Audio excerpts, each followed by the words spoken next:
Friends, അപ്പോൾ ഇന്ന് നമുക്ക് കുറച്ച് മാന്തൽ കിട്ടിയിട്ടുണ്ട്. അപ്പോൾ അതെങ്ങനെയാണ് കറി വെക്കുന്നതെന്നൊന്ന് നോക്കാം. അപ്പോൾ അതിനു മുമ്പായിട്ട് നമ്മുടെ ചാനൽ ആദ്യമായിട്ട് കാണുന്ന ആരെങ്കിലുമൊക്കെ ഉണ്ടെങ്കിൽ ഒന്ന് സബ്സ്ക്രൈബ് ചെയ്യുക, ലൈക്ക് ചെയ്യുക.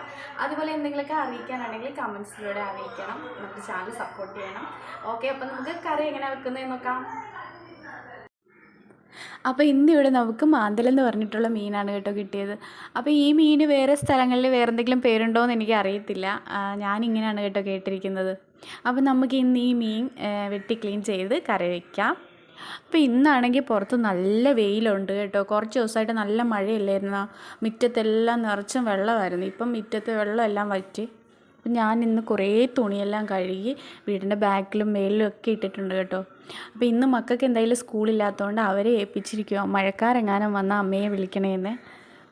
അപ്പം ഞാൻ ഈ മീൻ ക്ലീൻ ചെയ്യുന്നത് ഇതിൻ്റെ സൈഡും അതുപോലെ വാലും എല്ലാം കത്രി കൊണ്ട് കട്ട് ചെയ്ത് മാറ്റിയതിന് ശേഷം തലയും കട്ട് ചെയ്ത് മാറ്റിയിട്ട് ഇങ്ങനെ തൊലി ഉരിഞ്ഞെടുക്കും.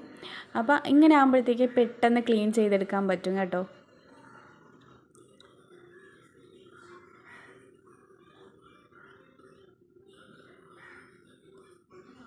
കണ്ടോ, ഇതുപോലെ നല്ല ക്ലീൻ ആയിട്ട് എടുക്കാൻ പറ്റും. അപ്പം മീൻ വെട്ടിയതിന് ശേഷം ഞാൻ ആ സിങ്കും കൂടെ ഒന്ന് കഴുകിയിടുവാണ്.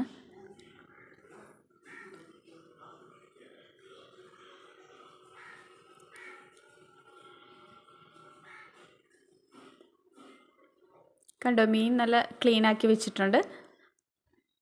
അപ്പോൾ ഇതിനുള്ള തേങ്ങ കൂടെ നമുക്ക് തിരുമ്മിയെടുക്കാം. ഈ സമയത്ത് കറണ്ട് പോയി കേട്ടോ. അപ്പോൾ അതുകൊണ്ട് വെട്ടത്തിൻ്റെ കുറച്ച് പ്രശ്നമുണ്ട്. അപ്പോൾ നമുക്കിതൊന്ന് അരച്ചെടുക്കണം. ഇനി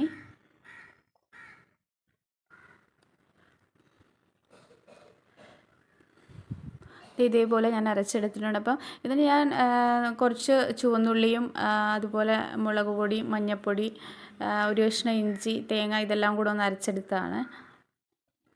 അപ്പം നമുക്ക് ആദ്യമേ ഇതിൻ്റെ കൂട്ടുണ്ടാക്കാം. ഈ അരപ്പ് നന്നായിട്ട് അതിൻ്റെ പാകത്തിന് വെള്ളമൊക്കെ ചേർത്ത് മിക്സ് ചെയ്ത് അതിലേക്ക് ആവശ്യത്തിനുള്ള ഉപ്പ് ഇട്ട് കൊടുക്കുന്നുണ്ട്. അതുപോലെ പച്ചമുളക് ഇങ്ങനെ പൊട്ടിച്ചിട്ട് കൊടുക്കുകയാണ് ഞാൻ. അതുപോലെ കുറച്ച് ഇതിൻ്റെ ആവശ്യത്തിനുള്ള കുടംപുളി കുതിർക്കാനായിട്ട് വെച്ചിട്ടുണ്ടായിരുന്നു. അതുകൂടെ അങ്ങ് ചേർത്ത് കൊടുക്കുവാണ് കേട്ടോ. അപ്പം എൻ്റെ മോള് ഇളയാൾ കൂടെ എല്ലാം ചെയ്യാനായിട്ട് കൂട്ടത്തിൽ തന്നെ ഉണ്ട് കേട്ടോ. ഭയങ്കര ഇഷ്ടമാണ് അടുക്കളയിൽ എന്തൊക്കെ ചെയ്യാനായിട്ട്. അപ്പോൾ കുറച്ച് വേപ്പില കൂടെ ചേർത്ത് കൊടുക്കുന്നുണ്ട്.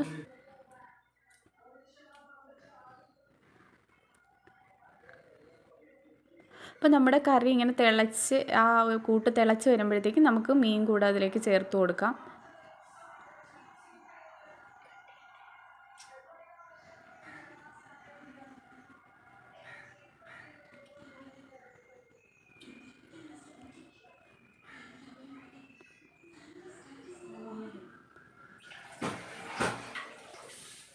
ഇനി നമുക്കിത് കൈകൊണ്ട് തന്നെ ഒന്ന് ചുറ്റിച്ച് മിക്സാക്കാം. തവിയിട്ട് മിക്സ് ചെയ്യുന്നേക്കാളും നല്ലത് കൈകൊണ്ട് തന്നെ. ഞാൻ ഓർക്കാതെ തവി എടുത്തിട്ടുണ്ടോന്ന്. ഇങ്ങനത്തെ മീനൊക്കെ നമുക്ക് പെട്ടെന്ന് പൊടിഞ്ഞു പോകും. അപ്പം നമ്മളിങ്ങനെ കൈകൊണ്ടൊന്ന് ചുറ്റിച്ച് എടുക്കുന്നതാണ് നല്ലത്. നമുക്ക് ചൂടൊന്നും തോന്നത്തില്ല കേട്ടോ ചട്ടിക്ക്. ചട്ടിയുടെ മേൽഭാഗത്ത് അത്ര ചൂടൊന്നും എനിക്ക് തോന്നുന്നില്ല. അപ്പം നന്നായിട്ടൊന്ന് കറി തിളച്ച് വറ്റാറാകുമ്പോൾ ഒന്നും കൂടെ ഒന്ന് ചുറ്റിച്ച് കൊടുക്കണം. അല്ലെങ്കിൽ അടിക്ക് പിടിക്കാനുള്ള ചാൻസ് ഒക്കെ ഉണ്ട്. അപ്പം ഇതുപോലെ ഒന്ന് ചുറ്റിച്ച് കൊടുക്കണം. അപ്പം നമ്മുടെ കറി വറ്റി റെഡി ആയിട്ടുണ്ട് കേട്ടോ. കുടംപുളി ഇട്ട് വെച്ച നല്ല മാന്തൽ കറിയാണ്. നമുക്ക് പറ്റി കറക്റ്റ് പാകമായിട്ടുണ്ട്. അപ്പം നമുക്കിത് മാങ്ങയിട്ട് വെക്കാനും നല്ല ടേസ്റ്റാണ് കേട്ടോ.